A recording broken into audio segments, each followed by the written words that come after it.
Puff and the Incredible Mr. Nobody, Chapter 3, A Journey into the Fantaverse. Puff looked playfully toward the skies. Dear me, is it raining children? Or are you from outer space? Did you slip from a satellite?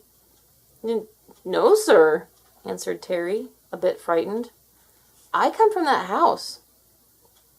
Puff frowned. That house? Impossible. Nobody lives there. Terry's eyes lit up. You know him too? Puff nodded yes. A distant cousin, but a close companion. He lives here with a chap named Terry. I'm Terry. Puff studied the boy. By golly, you're right. He's told me all about you. Did he ever mention me? Puff? Puff the Magic Dragon? Terry gaped at the scaly old fellow. It was the first time he was ever in the presence of a genuine celebrity. Why, he taught me a song about you. We played it on the piano, exclaimed Terry. Then he became sad. But nobody's gone now. He ran away. I'm going to look for him. Puff's face brightened. A search for nobody? How intriguing. May I join you? Terry put out his hand. Any friend of nobody is a friend of mine. They shook hands heartily. But at the end of the shake, Terry did not let go. Instead, he started to lead Puff along.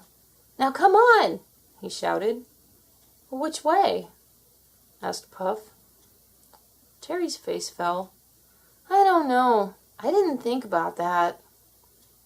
He became quite glum. Ah, gee, nobody always helped me make plans.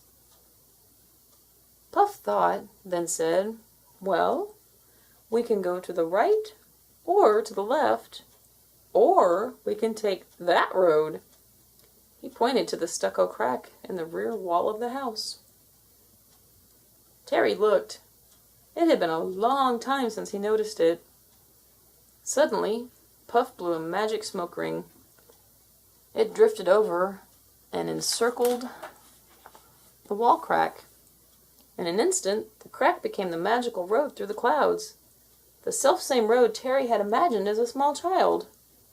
The road to where the sun lived. Forgetting all the rules of time, space, and matter, Terry and Puff leaped through the smoke ring and landed on that road. They began to run toward the horizon. I bet nobody is just around that bend. Come on, cried Terry. The road zigged magically and zagged wonderfully for miles and miles through the golden clouds. Eventually, Puff and Terry came to a sign which said, Welcome to the Fantaverse. What's the Fantaverse? Asked Terry. Puff explained, As the universe is to real people, so the Fantaverse is to imaginaries. It sounded like the perfect place for nobody. Terry rushed forward, but just around the bend, he found his way barred by a red and white gate blocking the road. The gatekeeper, a fat, funny little fellow wearing an elaborate uniform, waddled out of his hut and moved over to them. You can't cross the border unless you fill out the proper forms, he said, waving some papers about. Terry gasped, for he noticed the gatekeeper was wearing nobody's saucepan hat. Nobody forgot it when he passed through, explained the gatekeeper. He is here! But where? Oh, way off, said the gatekeeper, in the duck pond of delights. But you can't go there until you fill out these forms. He handed an official-looking document to Terry. Terry studied it impatiently. Well, this is blank, he said. Not blank, said the gatekeeper, merely expectant. It expects you to write a poem on it. A poem? Said Puff. Write one of those squishy ones. He made a pencil appear out of thin air and handed it to Terry. The boy pulled back. But I can't. Not without nobody to help me. It's different when nobody helps. See, he's always there when all the kids make fun of me and call me names and... Puff frowned and nodded to the right. "Those kind of kids?" he asked. Suddenly, 3 kids popped out of Terry's memory and stood in front of him. It wasn't a pleasant memory. There were 2 boys and a girl, all slightly larger than Terry. They made faces and mocked his poetry. "Terry is an egghead. Anybody who writes poems is a jerk. Get out of here, creep." Terry cringed. "Make them go away, Puff," he begged. "I'll do better," smiled Puff. "I'll make them come closer. I'll show you what they are really saying." He blew a smoke ring. It drifted in front of the kids. Puff brought Terry over and indicated that he should look through the ring. "See how they are through one of my magic smoke rings." The kids looked at Terry longingly. "Boy, I'd give anything to make words the way he does," one said. Another nodded and said, "I'd make up lines for songs that would help turn bad things into good." The third kid sighed. "I'd just write something pretty for Mom on her birthday." Suddenly, the smoke ring faded. The kids all seemed nasty again. Puff turned to Terry. "Envy, Terry. That's all it is. That confused, unfulfilled longing, bubbling and festering deep inside, confounding the heart and turning kind tongues cruel.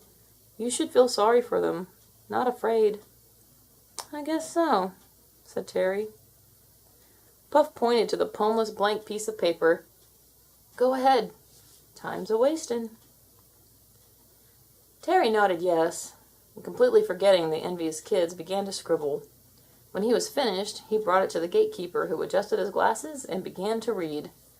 "The night is more night, the gray is more gray, and empty's more empty when friends go away. The sun's on the flowers, the rain's full of song, when friends get together where true friends belong." "Is it okay?" asked Terry. "Can I get past the gate?"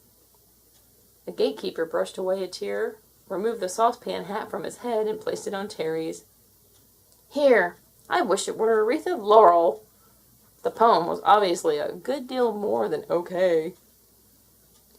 He handed Terry a map and explained, "This will help you find the Duck Pond of Delights and Mr. Nobody." Then he became very official, and pulling a rope which raised the gate, announced, "You may enter the Fantaverse."